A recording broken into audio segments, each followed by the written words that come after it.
Hello, everybody, and welcome once again to another edition of the Presence Posse Presents.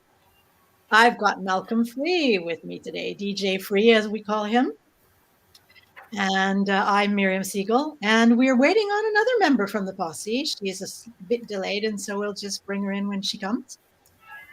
Today's topic is surprise, surprise. I guess I should start with Happy Valentine's Day, and then you'll kind of figure out what today's topic is.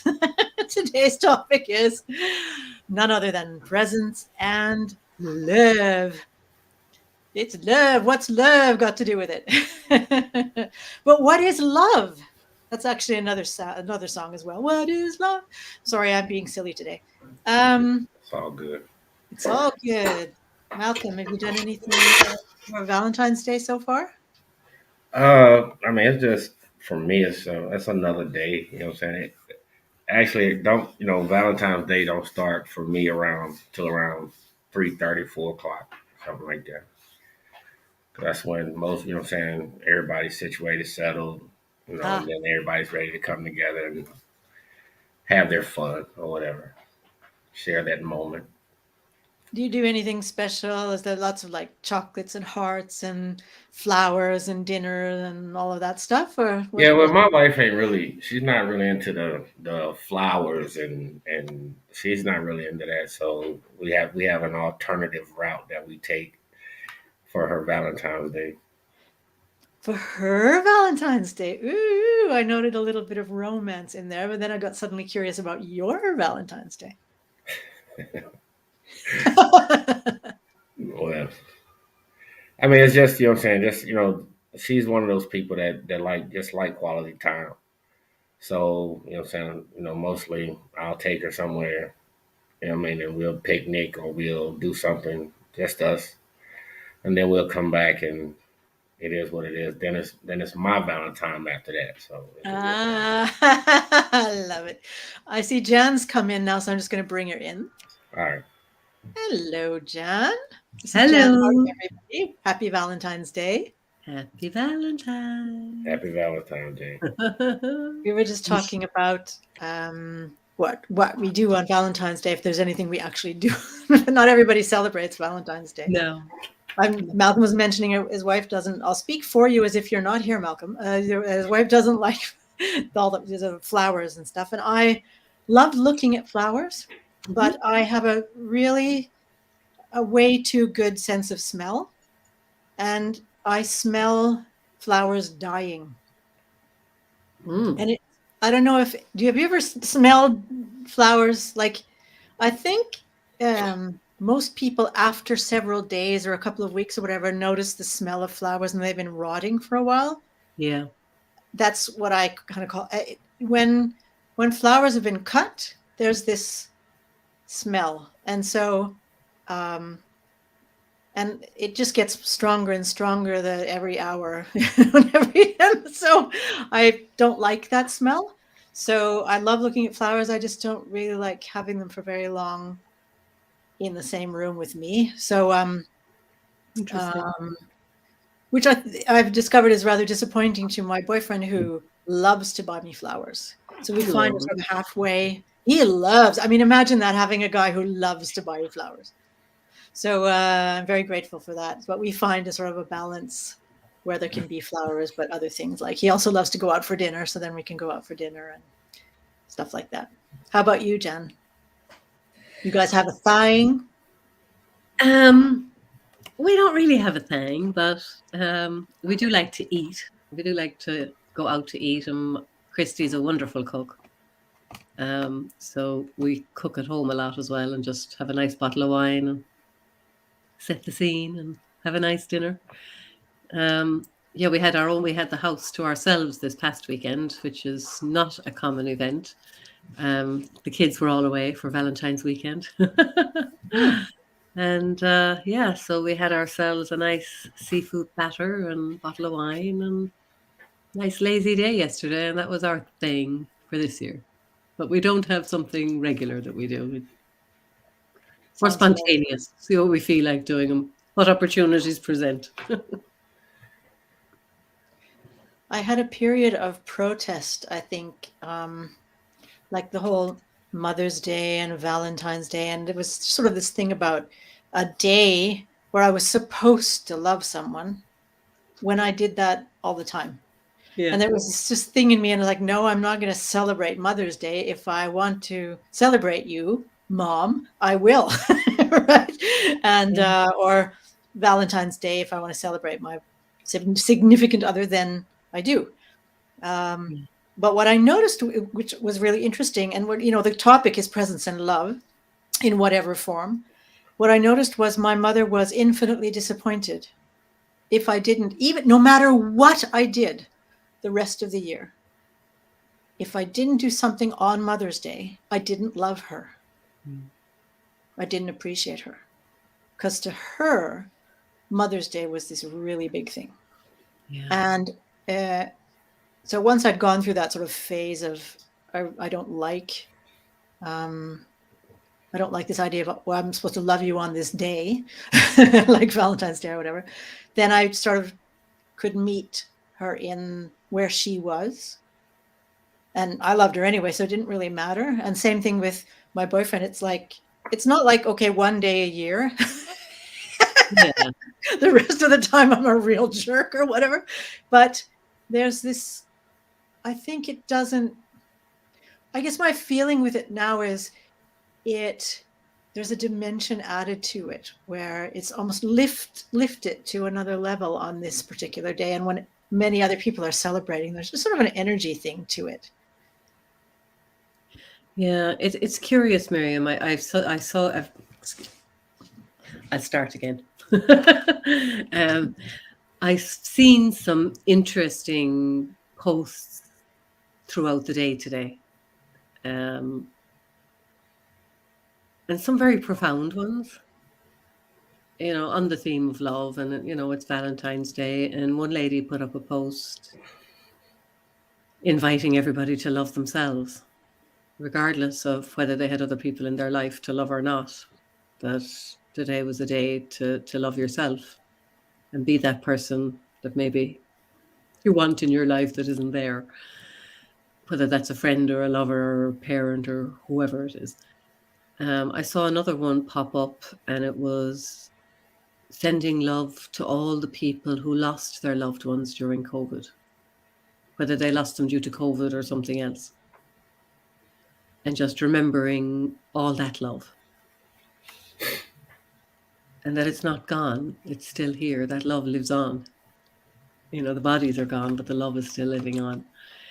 And just various different messages. I saw another one going out about children and one about abused women. And I just thought, that's not my normal experience of what crops up on a feed on Valentine's Day. It's usually just full of love hearts and, flowers and all that kind of stuff. And I don't know why today I noticed all that stuff, but I did. And I just thought it was really lovely that, there's so many ways to think of love.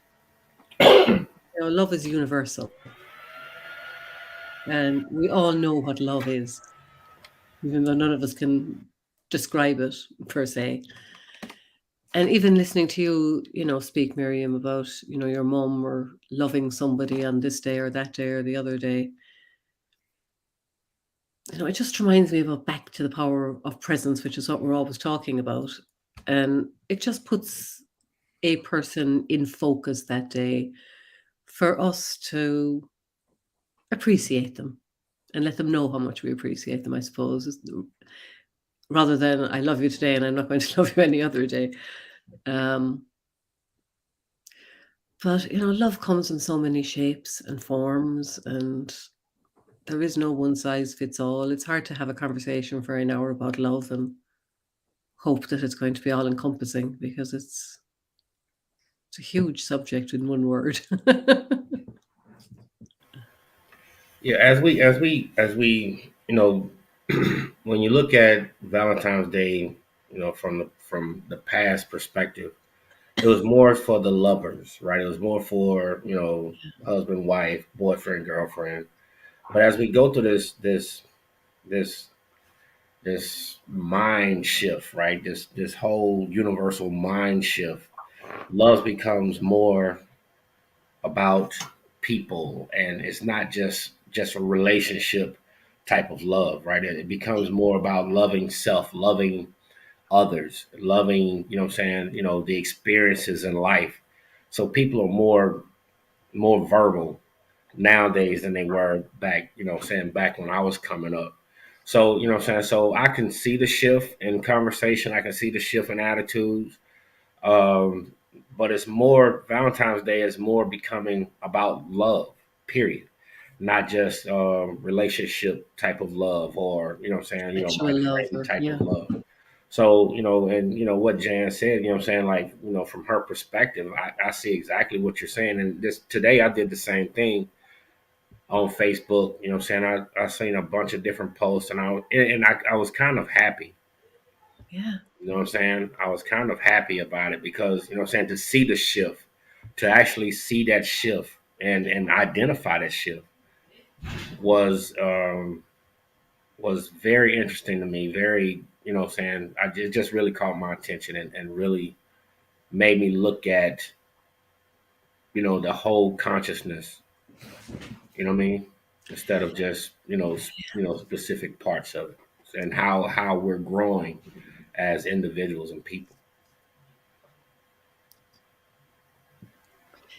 I'm just thinking about when I was a kid, because when you guys are talking about Valentine's Day used to be a sort of mainly couple thing.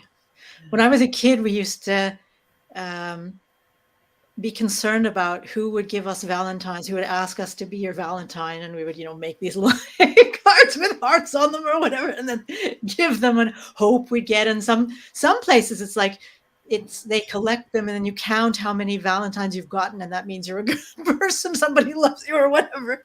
It's actually kind of sad, but it's also really cute. Um, but I was also thinking about those who find days like Valentine's Day painful. And Jan, you mentioned those who we've lost to COVID, for example.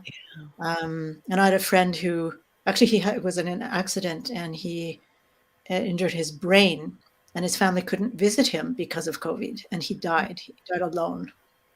And there's just that sort of, in Valentine's Day, or in a day about love, to put it that way, there may also be grief. Which is love. I think a lot of people don't think of it that way and may not even experience it like that. But for me, grief comes from a place of love. I am sad because you're not here. There's a love in that. And if I try to make myself not feel what I feel, I may actually be rejecting the love that's underneath the grief, or that accompanies the grief. That's one thing I think about. And another thing is for people who have, as you know, I've said many times, I work often, but not always, with people who have experienced trauma, and that can be a lot of it. And they may be very confused about what love is. They may think love is an exchange, an IOU. If I do this, then you love me. There's a condition on it. They may not actually really have a clear experience, a pure experience of love without some sort of condition attached to it. Or they may think that love is fear. I'm hitting you because I love you. So love is pain instead of this experience of pure love. Love, that song, Love Hurts. Well, maybe it's not the love that's hurting. It might be something else. And then there needs to be work to separate what love is and whatever that other thing is. And so for me, Valentine's Day is also an opportunity to be present to love in all of its forms, and see what comes up along with the love and give space to that. Or maybe I don't feel love. Maybe I'm angry or resentful, or I feel lonely, or whatever it is. Okay, what's there on this day that is supposed to be, or that is assigned, I can't think of another word for it at the moment, to love? and whatever that is. Competition could be love. I mean, it's not love, but it might be what you think it is. If I love someone, if I'm in a couple and I don't dare tell that person the truth about who I am, is that love? What's my relationship like with another? Yes, Malcolm. Yeah, and what's funny is I just finished a show with somebody else about the same thing, right? And and I asked a question to like their audience, right? How can you identify something that you've never? How can you identify or find something that you've never defined? You've never defined what love is. You've never defined, what love is to you. What does it mean to you? What does it entail when it comes to you? And we quick to put a label on love because I really like you. So instead of saying I really like you, we change it to love. But there's things about you that I really like, I really enjoy. And we make it be, oh, I love you.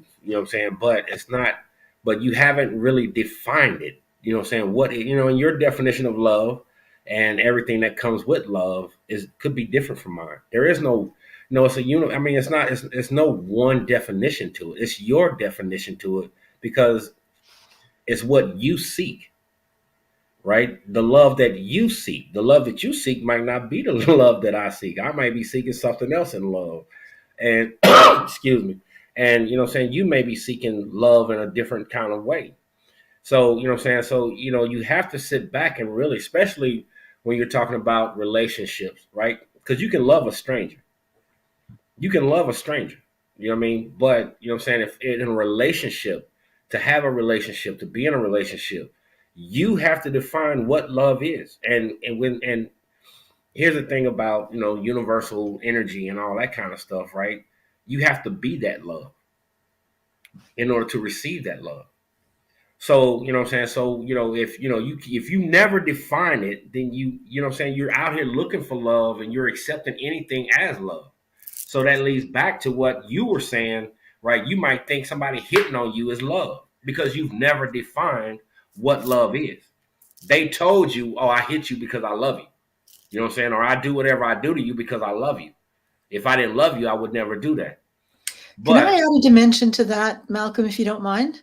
go ahead. Because, and I'm really enjoying listening to you.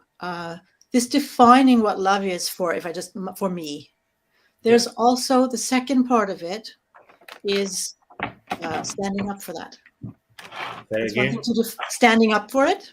Yes. This is what love is for me, and this is how I want. Like, for example, if I want to be treated a certain way, or I need to something, this is what it is, and that's what I need. That's what I want, Right. and not just giving it away the minute whatever I find somebody who I think loves me, and I think I'm in love with him, when actually it's just excitement or whatever, and I don't stick with what I really need because I'm afraid I'm going to lose that person or whatever, then I'm not standing up for what I define love is for me. I just wanted to add that dimension. Standing up for it, is you have to stand up for it, but you got to stand up in it. Yeah. Right. And and what that is, what I mean by that is, you got to stand up in that love. If that's what the love you seek, that's what the love you desire, then you have to stand up in that love. You have to be that love first. Right. Because and nobody's going to be perfect in love. Right. Nobody's going to be perfect in love. You're not going to find that person that thinks, act, react, and respond to life and love exactly like you do. So what you do have to stand up for your love, right? For what your interpretation of love is. And you also have to, if there's, just say there's 12 different categories to your love. You feel what I'm saying? Love for spirituality, love for a career, love for, finances, love for family, love for whatever. Yes, you have to stand up for that. But then you also have to understand that, if they give you 8 out of 12, you know what I mean? You got to work with that. You got to work with that. You know what I'm saying? So, but you don't want to compromise, you don't want to compromise 50% of what your ideal is of love. You don't want to compromise that because that's 50% of your desire for love that's not being met. So you're going to have an issue. You're going to have problems. Serious. You're going to have issues and problems. You might let somebody get away with 30% of difference, right? In the ideal, right? Because they might have grew up differently, or they had, some really bad experiences in life, and I get it. But to compromise, greater than 60%, greater than 70%, is you're setting yourself up for confusion and failure, right? So, and it's just, when you're going through life, you have to stand up for what you believe and what you desire for your life. Because if you don't, nobody else will. And then you'll end up spending your life miserable Well, if because, you don't, somebody else might define it for you, and then it's not necessarily a balanced relationship, right. to You put know it what I'm that saying? way. Because now you're love. And here's the thing, a lot of women, and don't jump on me, but a lot of women, they do that, right? They will sacrifice their definition. They will sacrifice what they believe love is to love somebody else, right? To love a man or whatever, right? Just so they can have somebody. And and I've run into that a lot of times, and that's not good for them, right? They'll sacrifice whatever they have to sacrifice to love that man in accordance to how that man want to be loved. But he's not reciprocating your type of love back to you, right? It's all about him. And and women, and it's been vice versa situations also. And in every one of those situations, somebody ends up miserable. Miserable. So once again, man, you have to define what love is to you and get as gritty as you want to get. You know what I'm saying? As detailed as you want to get about it.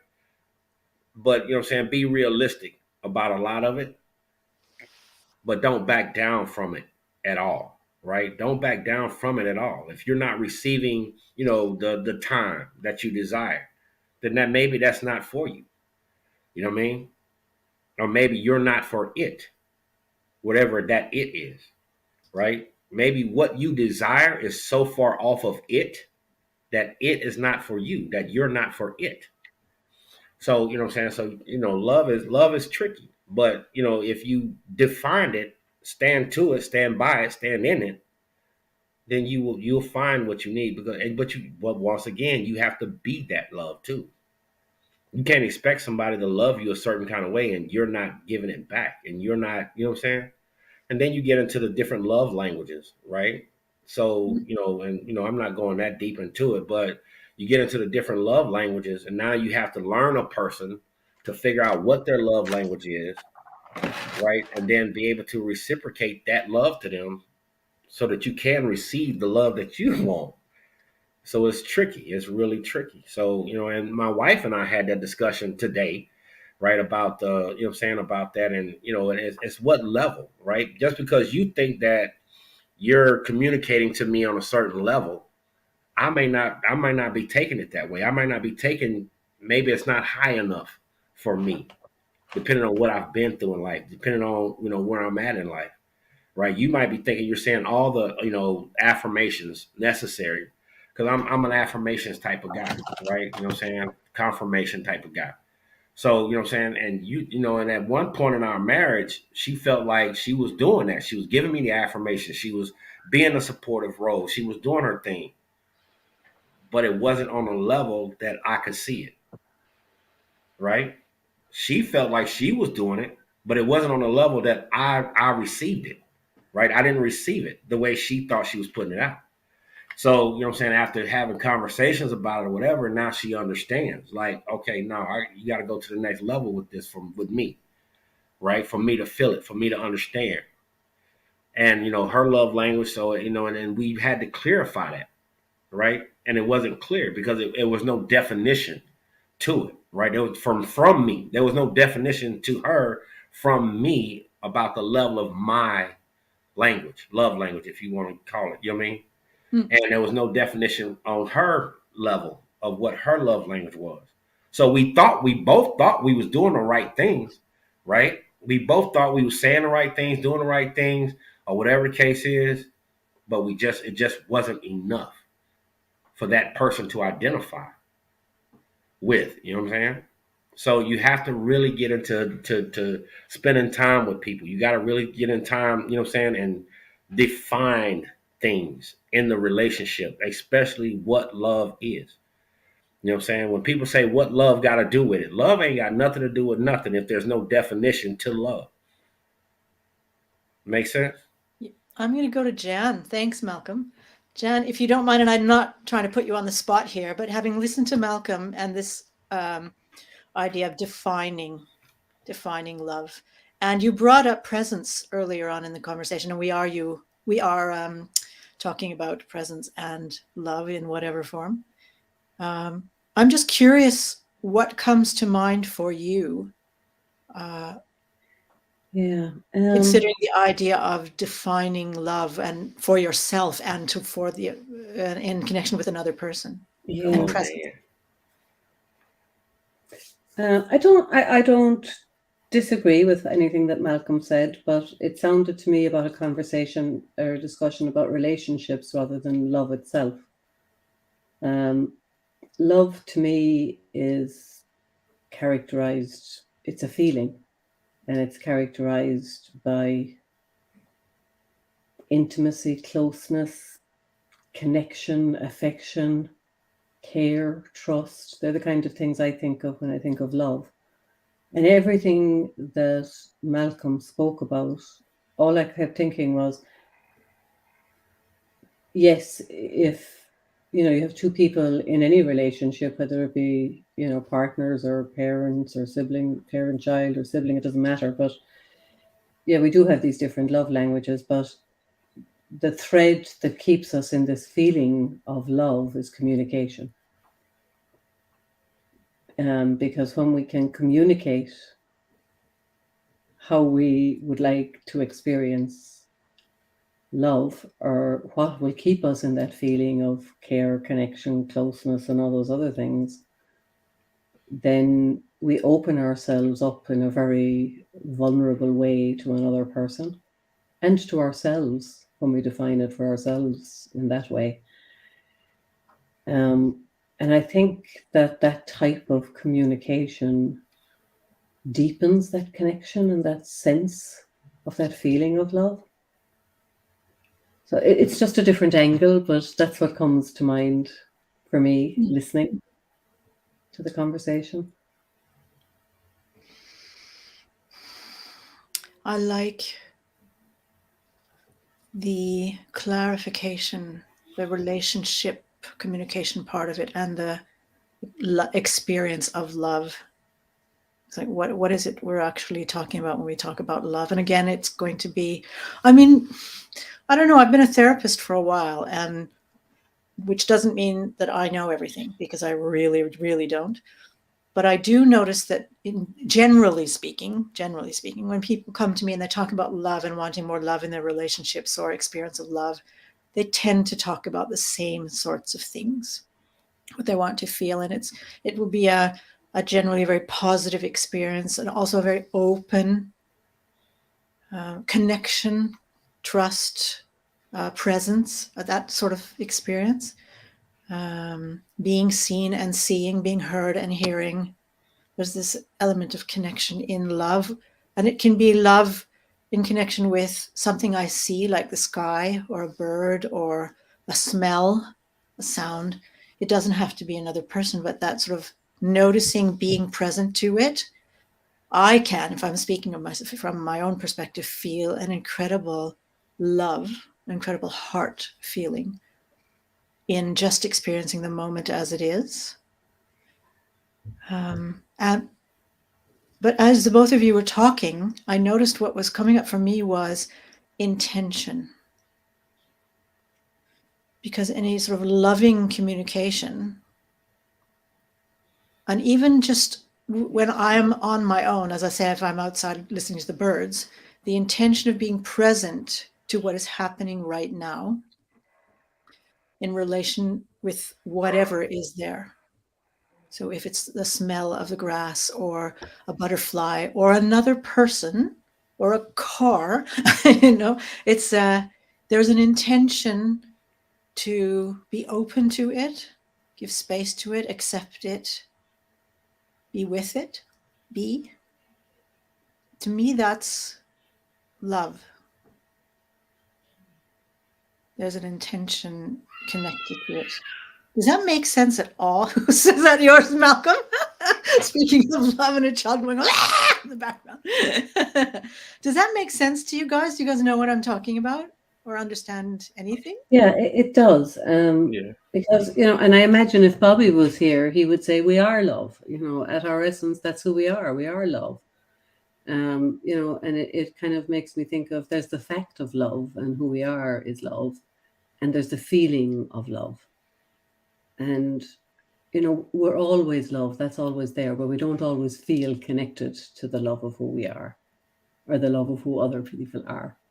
We're all made of love. But when we know that that's who we are at our essence, and that's what we're made of, then we don't have to feel the connection all the time. And even in the moments when we don't feel the connection, we know that that's who we are and that's who the other person is. And it's like it's a cloudy day, but the sun will come out again and we'll feel that love again. We don't have to despair just because we don't feel the connection or the love in this moment. Like if I think of my relationship with my husband or my children or the people I work with, I don't always feel in connection or feel the love, but I know we all love each other. Even if we're having a row, I know we all love each other. It sounds like trust to me at some level.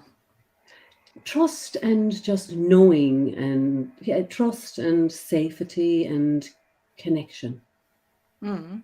Yeah. We are designed to love, right? We're designed to love. There's I would dare say every part of us is designed to love, but majority of our existence is to love, because love is how you achieve. Love is how you do anything that's worth doing, right? So love, you have to have the intentions. You have to have, I agree with Miriam 100. You have to have that intention to love. You have to, in order for me to go from where I was to where I am now, as far as loving nature and, loving, like, the love of, grass, the love of just looking in the sky and looking how beautiful, that's a love that I have now that I didn't have. But, but it wasn't hard for me to do it because it's already a part of me. It's an innate part of me to love. It's an innate, for us to love the next man, to love the next person. It's something that's not difficult to do, right? It's just that, you have to have the intent to wake up every morning and say, you know what? I love the world, right? I'm going, I'm going to accept the world for what it is. I'm going to accept this person for who they are, and I'm going to love them regardless. Now, do I love them like, oh, I will, Prince had a song called I'll Die for You. I love you enough to die for you. I don't want you to die for me. I want you to live for me. You right? I love you enough that I want you to live. I don't want you to go anywhere. I just want you to live. You know what I'm saying? So, it's a part of us. And in order to get up every morning, you have to get up with the intent to love. You have to. Because if you don't, life becomes negative. Life becomes miserable. Life becomes unbearable, right? So you have to have the intention of love in order to make it through this thing. You have to. I agree, Malcolm. One of my little morning rituals, and I got this from Marianne Williamson, is, first thing in the morning to just kind of sit with my hands on my heart and just send love to everybody I'm going to meet today. All the people I'm going to meet in traffic and all the people I'm going to meet in business and in personal and social events, and just send the love ahead of me out into the day. And, it really helps, because that helps me get into that embodiment of feeling that love and the intention of love. And if I get stuck in traffic or somebody cuts me off, or I'm in a meeting and somebody is arguing with me, somehow I remember that actually I've sent them love. So it's grand. It's okay. I don't have to, get into an argument back or anything, because that's my intention, is to live from that place of love. So I couldn't agree with you more. Thanks, Malcolm. Cut me off in traffic. I'm gonna let you have it. You're too kind. I'm thinking about this actually was a good example. If someone cuts me off in traffic or whatever, what do I bring to that moment? That's because it also for me, love and presence, there's this responsibility that I have to own whatever's going on with me in the moment. So staying present to what's going on. Yeah, I'm present to the guy whoever cut me off, but I'm also present to what I do with it. That's my responsibility. And no, I'm not always present. Sometimes if I notice myself being angry, if I feel angry, that's me. That's not the guy cutting me off. That's me. What am I putting into that? I'm judging him, or I'm interpreting something, or I'm making assumptions about something. And then I'm not really present. I've gone up into my thoughts and my habitual responses or whatever. And for me, part of love is owning my responsibility, taking responsibility for what I bring to any relationship, whether I speak to the other person or not. I may never know who it was in the car, but there is still a relationship there. So coming back to my heart, coming back to my intention to be present and to be in connection when I can. That's that's love for me. That is, I love you enough. I love me enough. I love life enough to take responsibility for what I put into it. And that includes what I put into the relationship between me and whoever else I interact with at whatever level. That has taken a lot of practice, and I'm not always at that place. And I've learned that, but it happens really fast now. If I feel angry, I will very quickly, and this is really weird because I'm being honest about it, very quickly bring my attention to myself. What are you doing? What are you doing? And catch myself. It's me. I'm the one deciding whether there's love in a moment or not, where my experience is in a moment is love or not, whether I approach another person with loving intention and loving actions or not. What energy am I bringing? I just wanted to mention that and also take that responsibility. I don't always get it to work. And that also is practice, and everybody can practice it, and it does get better if your intention is to really, as Malcolm was saying, you have to really decide. Not decide. What was the word you used, Malcolm? Define.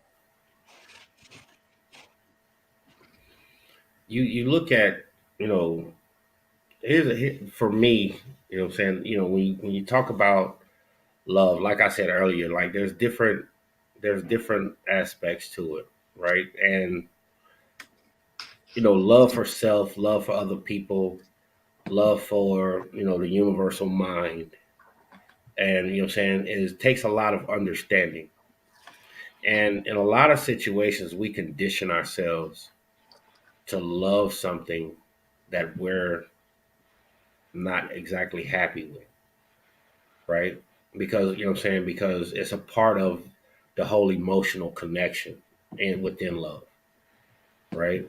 So you know what I'm saying, you know, you accept that person, or you accept that about that person, even though it irritates you, even though it, you know, it's you know, just one of those, just a few of those things that you know what I'm saying, you just can't cope with, or you can't deal with really. But anyway, you know what I'm saying, but you know, love is really touchy feely type of thing, man. And you have to really be present in mind. You have to be present physically, spiritually, in love. You know what I'm saying? Not just with them, but with self. Because within yourself is the answer, the definition, the whatever you want to call it, right? To what you can deal with, what you can't deal with in this realm of love, in this spectrum of love. So love is tricky, but it's who we are, man. And you have to find a way to love. You know what I mean? I don't love people cutting me off in traffic. You know what I mean? But I'll pray for them. You know what I'm saying? I might cuss them out a little bit, and then turn around and say, Lord, I hope they get what they got to get. You know what I'm saying? I'll pray for them. You know what I mean? Because I love you and I want you to get there safely, right? You might have angered me just now, but Lord, I hope you get there safely. So, you know what I'm saying? That's where the love comes in. And sometimes we have habits. We have, you know what I'm saying? Because not trying to go too deep into it, you know what I'm saying? There's a lot of chemical emotions happening when that word love comes into play. All right, there's a lot of dopamine, serotonin, all kind of norepinephrine. There's all kind of chemicals going on in the body and brain. So when you love somebody, it's not just a thought of love, right? You love them in the heart. You love them from your gut. You know what I'm saying? In certain cases, you love them from your bowels or whatever you want to call it. You know what I'm saying? But you know what I'm saying? To have love is always a great thing, right? But you got to be loved correctly, right? You have to be loved correctly, and you know what I'm saying. Not 100% your definition of love, but there's a right and a wrong. That's a matter of fact, that's a song, right? There's a right and a wrong way to love somebody, but and you got to be loved right, man. You can't, anybody can love anybody, right? I love Jan, but I don't love Jan more than I love my grandson. You know what I'm talking about? I love Jan in a different way. You know what I mean? So, you know what I'm saying? There's a right and a wrong way to love somebody. And if somebody's not loving you correctly or something, it could be something not loving you correctly. You got to find something else, man. You got to find something else. Find a different way. Figure out what you can do to better your situation and circumstances. But love, Actually, that has me thinking about, sorry, I didn't mean to interrupt you. you good. This has me, thank you, thinking about saying what feels good and doesn't feel good is a loving act. Now, I'm not talking about you idiot, that's, you're treating me like crap or whatever. That's not what I'm talking about. I'm talking about, like, we were, how we were in the beginning, you mentioned that your wife isn't a big flower fan, and I'm not I love flowers, but they smell kind of, yeah. So my boyfriend coming home with flowers and my saying, thank you for the flowers because I see his intention as a loving intention. He wants to give me something that he associates with love and celebration of, for example, Valentine's Day or birthday or whatever.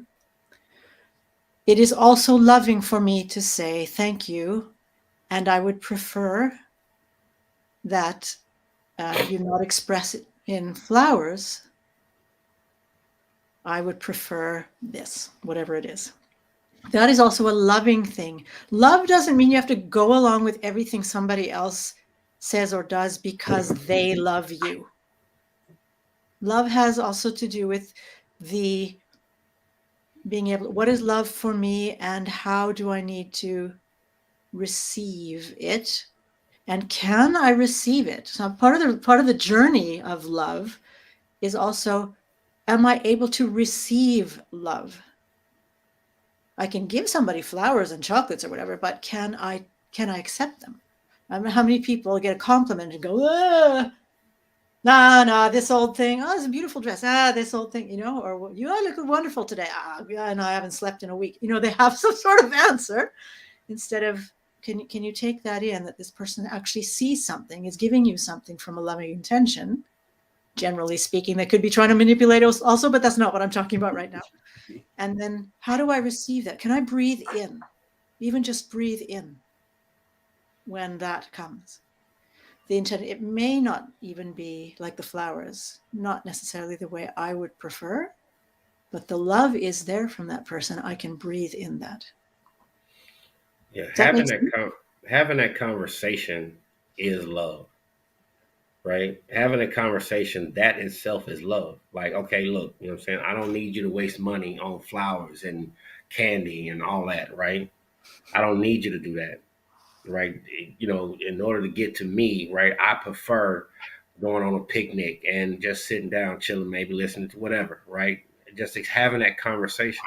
So that person knows, right? Because how many, you think about people that's been in relationships that's bought flowers and candy and hundreds and hundreds of dollars of stuff when they can just go get a blanket and make some sandwiches and go sit down at the park or beach and watch the ducks and just be with each other, right? Just be. And that means the most to them. So to have that conversation is love itself, because you love them enough not to continue with that action because it's not doing anything for me, but put me in a position to love you enough to say thank you, right? When I really don't, it's not really doing what your intentions are doing. I mean, what you intend for it to do. Am I making sense? Or it's Mhm. not making me feel the way you're intending, you're thinking it's Yeah, making yeah. me feel. So yeah, so that conversation itself is love. Having that conversation. You want to get in here, Jen? No, I agree. I think having that conversation is love. It's both loving yourself, letting the other person know how to love you, and loving them as well by being clear. I think it's wonderful. I met you on the road today, Malcolm. I was in the wrong lane. I got in the wrong lane on a roundabout today, and a guy got really angry with me. And he sat in his horn and he passed me out and he stared in at me. And then when he got in front of me, he rolled down his window and he stuck his hand out and he flipped me the bird and he honked his horn some more. And then he went really slow in front of me and kept stepping on his brakes and kept flipping me the bird for about 5 minutes. And all I could do was laugh. I just thought it was so funny. So I prayed for him that he got home safely. I'm not that bad. I I'm bet not I could that just hear him going home, telling him that his wife or whoever he was going home to about this dumb blonde woman. That's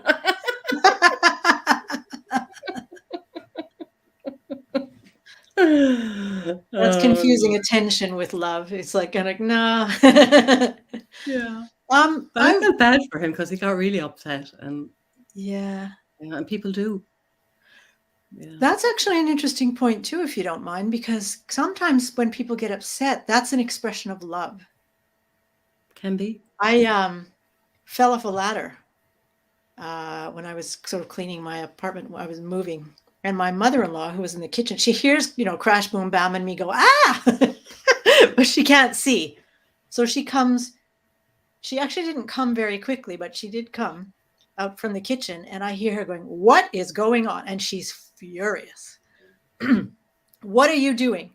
And I'm looking to see, where am I bleeding? And I've got this irate woman. And I realized that that was love. Like the way I experienced it, she's actually frightened.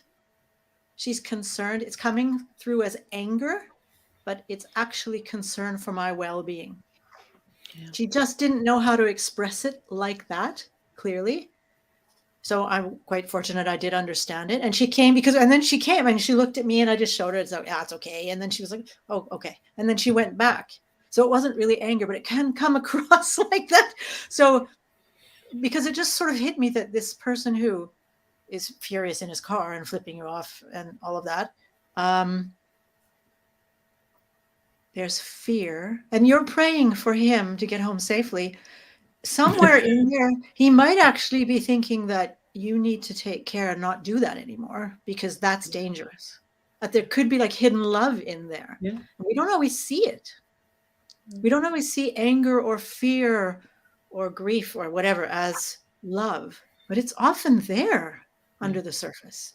And again, with that sort of definition and presence, and okay, what it looks like is not necessarily what it actually is. It looks like anger. It looks like disgust. It looks like judgment. It looks like it might actually be love. Yeah, So I I have a grew up question with for you guys. that kind of love. My dad was like that. Oh, He was not one of those people to say I love you. To me, he was not one of those people to say, oh, I'm saying, whatever, right? He wasn't that type of guy, right? But how he expressed himself, like something that happened to me. I fell and had a concussion, and I was playing basketball and I fell and had a concussion. And my dad comes up to the hospital and he's going off. He's right. He just snapping. And and then he gets in there where I'm at, right? I heard him coming. So he gets in there with me and he, saying, what are you thinking? What are you doing? Right? He just going off. And then, at the time I was like, man, I'm sitting here like, what I'm saying, half dazed and confused. I don't, you know what I mean? Like, and you come in here yelling, fussing.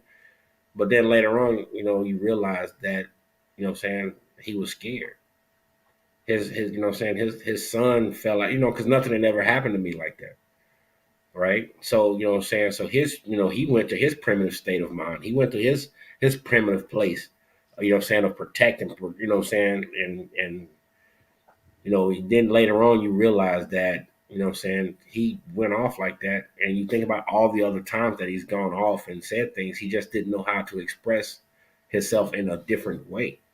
Right. That's how he expressed himself. That's how he let you know that he loved you. He just, to say the words was like, I don't know, like a foreign language to him or whatever. But you know what I'm saying? But as you get and you start to see later on and you start having these conversations, and then you find out, like, because we was actually talking about it, and he was like, man, I remember you went to the hospital, man. He said, I ain't never been that scared in my life. You know what I mean? So then you realize, like, he was scared. You know what I'm saying? So, you can't take everything, for face value, right? Sometimes you have to pause, take what they're giving you and then really look at it, because it may be love in disguise, right? Or, what I'm saying, or not being able to be, or he just didn't know how to express it another kind of way. You know what I mean? I'm going to go to you, Jan. I just want to mention again, because I'm a psychotherapist and I work with people who, some people have been badly injured by parents who call beating their children, or in couples who one beats the other or whatever, call that love. This is not what we're talking about when we're talking about this particular reaction. We are not talking about a person who beats you and says that it's from love. That's not it. And part of being present and defining what love is for you and being present and feeling is noticing the difference. Noticing that I'm not hitting you because I love you. I'm hitting you because, for example, I want to control you. That's not the same. But someone expressing fear because you've been injured, that's something else. So I just wanted to make that I just wanted to make that clear as mud, but somewhat clearer. Now, Jan, if you don't mind. Yeah, I have my own experience of this, and I may have even shared this with you guys before, but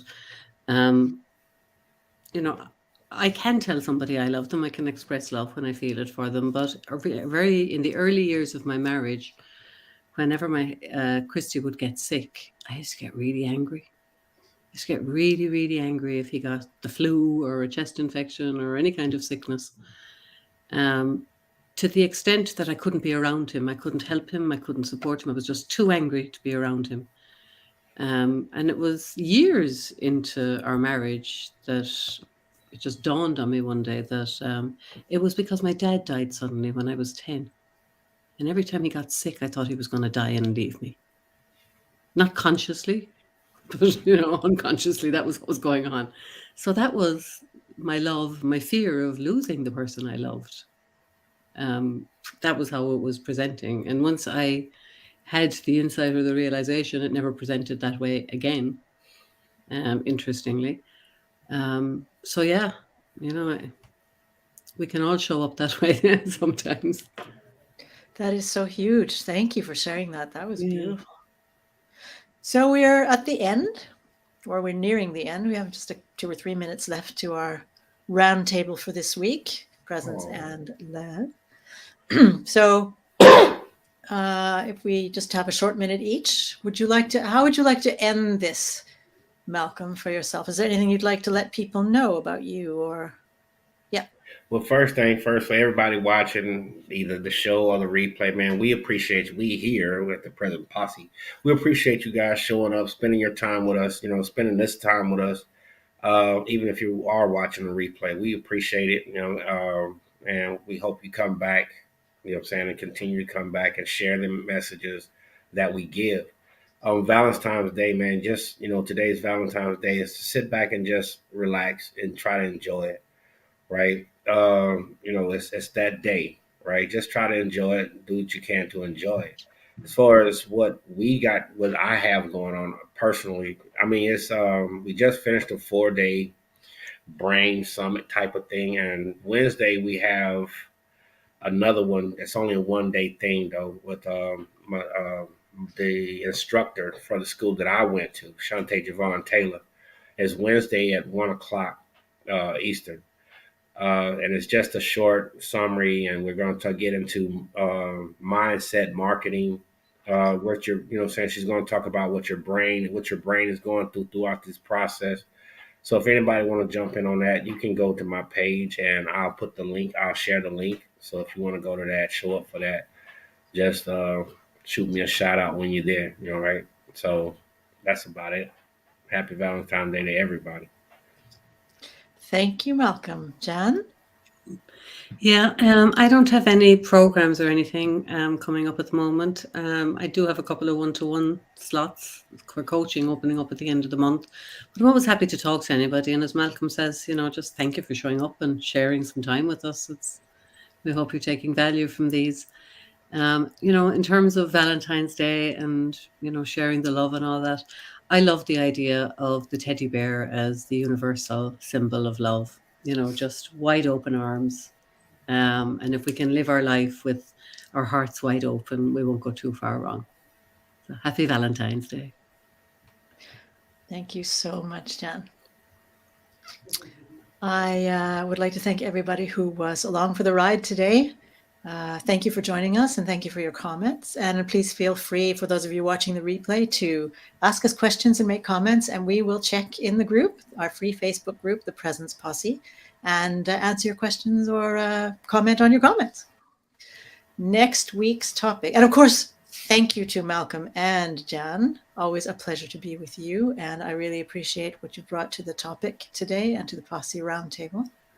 And you too, Miriam. Thank you very much. Thank you, Miriam. Next week's topic is, and it's very funny that it happens to be this, presence and prayer. As we did mention prayer. So to everybody watching now, and those of you who may follow us no matter what, next week at the same time, we will be talking about presence and prayer. And for those of you who may be interested, I'm offering a group in Norwegian and a group in English on being free from regret. Free from regret. We're going to be working on regret. Have you ever regretted not saying something you wish you had said, or regretted saying something you wish you hadn't said? If that seems to be interesting for you, please join me. You can find my information here or in the Presence Posse and leave me a message. So thanks again, everybody. Take good care, and hopefully we'll see you next week. Happy Valentine's Day.